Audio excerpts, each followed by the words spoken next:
ہمارے معاشرے میں جہاں بچوں کی اچھی اور معیاری تعلیم نہ ہونا ایک المیہ کی صورت اختیار کرتا جا رہا ہے، وہیں تعلیم دینے والے دماغ اور کردار بھی کمزور دکھائی دیتے ہیں۔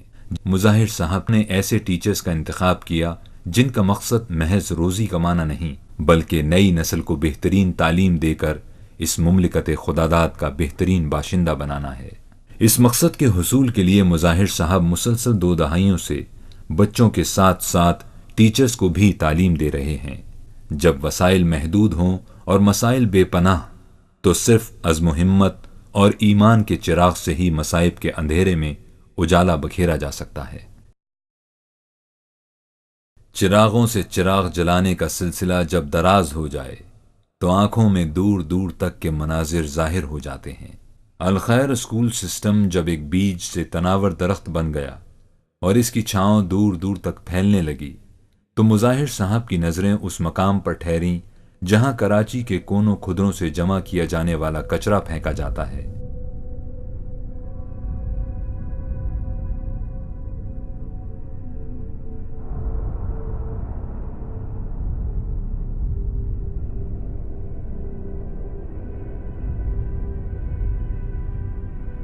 اس مقام کو کچرا کنڈی کہا جاتا ہے، جو گوٹھ جام چاکروں میں ہب ڈسٹرکٹ کے نزدیک واقع ہے۔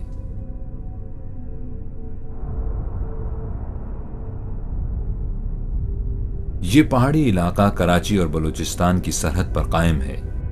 یہ وہ علاقہ ہے جہاں ہمہ وقت تعفن پھیلا رہتا ہے، مکھیاں اور طرح طرح کی بیماریاں بھن بھناتی ہیں اور انسان غربت کی آگ میں سلگتے ہیں۔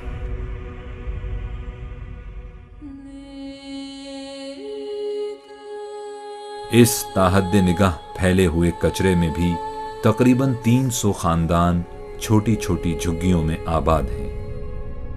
یہاں کے باسیوں کی گزر اوقات اس کچرے کو جلا کر لوہا نکالنے پر موقوف ہے۔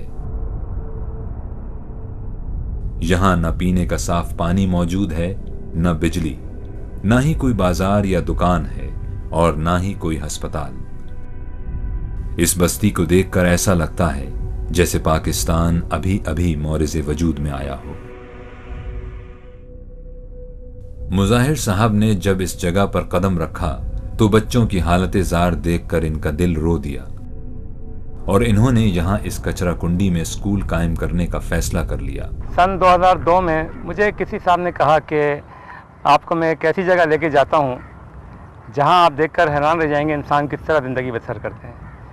میں یہاں آیا اور میں نے جب یہاں پہلے دن دیکھا جو لوگوں کی حالت، بچوں کی، فوری میں نے ایک دم فیصلہ کیا کہ اگر میں کم سے کم ان کی ایک نسل کو اس کچرے سے بچا سکوں، اس ماحول سے بچا سکوں، ان کو تعلیم اگر میں دے دوں تو ہو سکتا ہے کہ ان کی نسلیں یہ کام نہ کریں۔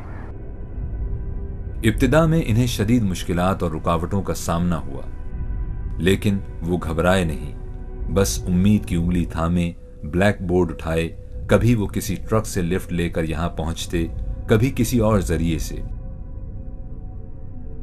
اول انہیں کوئی جھگی بھی دستیاب نہیں تھی، اور جھگی والے اپنے بچوں کو پڑھانے کے لیے بھی راضی نہیں تھے، لیکن انہوں نے انہیں کئی جتن کر کے سمجھایا، منایا اور بچوں کے مستقبل کے خواب دکھائے، اور پھر اسی کچرا کنڈی میں کھلے آسمان تلے وہ ان بچوں کو علم کا زیور پہنانے لگے جن کے ہاتھ کچرا چنتے چنتے کھردرے ہو چکے تھے۔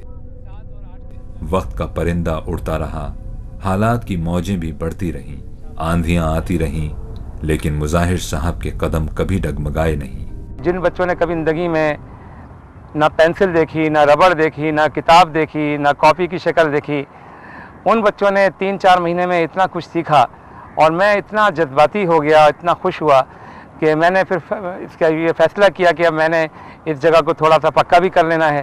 پھر یہاں چنائی کی، یہاں کی دیواریں بنی، پھر یہاں پہ شیٹیں ڈالی گئیں۔ ان کی لگن اور محنت رنگ لائی اور انہیں ایک جھگی حاصل ہو گئی۔ وہ بچے جو کھلے آسمان تلے پڑھا کرتے تھے، اب ان کے سروں پر ایک چھت آ گئی۔ رفتہ رفتہ یہ جھگی وسعت اختیار کرتی گئی اور آج ایک اسکول کی شکل میں ہمارے سامنے ہے۔ اس اسکول میں تقریباً 250 طالب علم پڑھ رہے ہیں، جن میں سے 40% تعداد طالبات کی ہے۔ ایک جھگی سے اسکول تک کا یہ سفر اپنے اندر عزم و ہمت اور مشکلات کی کیسی داستانیں سموئے ہوئے ہے، یہ تو وہی بتا سکتا ہے جو ان حالات سے گزرا ہو۔ اس علاقے کے افراد کے پاس نہ تو جینے کا سامان ہے اور نہ ہی زندگی کی رنگینیوں سے لطف اندوز ہونے کی تفریحات۔ ہمارے معاشرے کے یہ متروک افراد دن بھر کچرا چنتے ہیں اور تھک ہارنے کے بعد غم غلط کرتے ہیں۔ لیکن جب سے اس اسکول کا آغاز ہوا ہے، منشیات کا استعمال کم سے کم ہوتا جا رہا ہے، یعنی پوری ایک نسل تباہی سے بچائی جا رہی ہے۔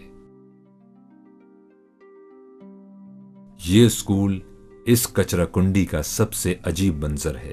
پوری بستی میں کچرے کے ڈھیر سے اٹھتے ہوئے کالے سیاہ دھوئیں کی جہالت چھائی ہوئی ہے، جبکہ یہاں علم کے چراغ جلائے جا رہے ہیں، مستقبل کی قندیلیں روشن کی جا رہی ہیں، امید کی مشعلیں بڑھائی جا رہی ہیں۔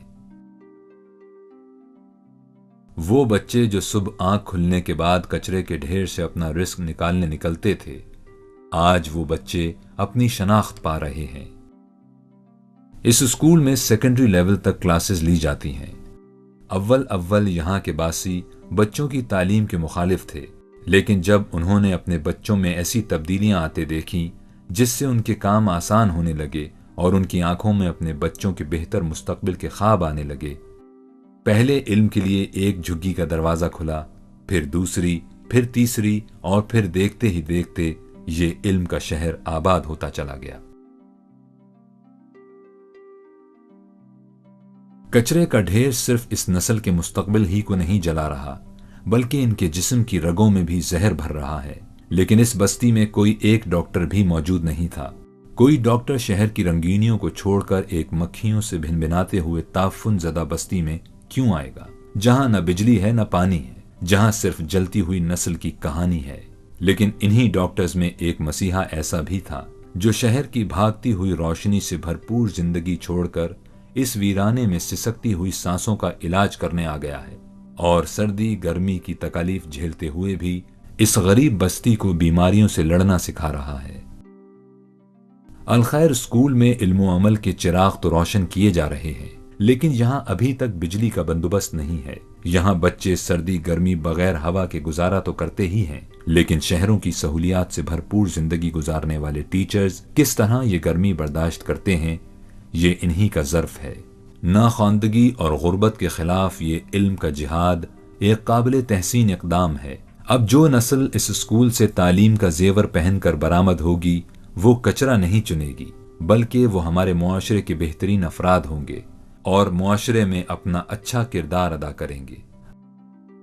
ابھی جو یہ معصوم کلیاں بیٹھی ہوئی ہیں، ایک وقت آئے گا جب یہ کلیاں دور دور تک اپنی خوشبو بکھیر دیں گی، پھر یہ کہیں گے کچھ گدڑی کے لال ہوتے ہیں اور ہم کچرے کے ہیرے ہیں، کچرے سے نکالے ہوئے ہیرے۔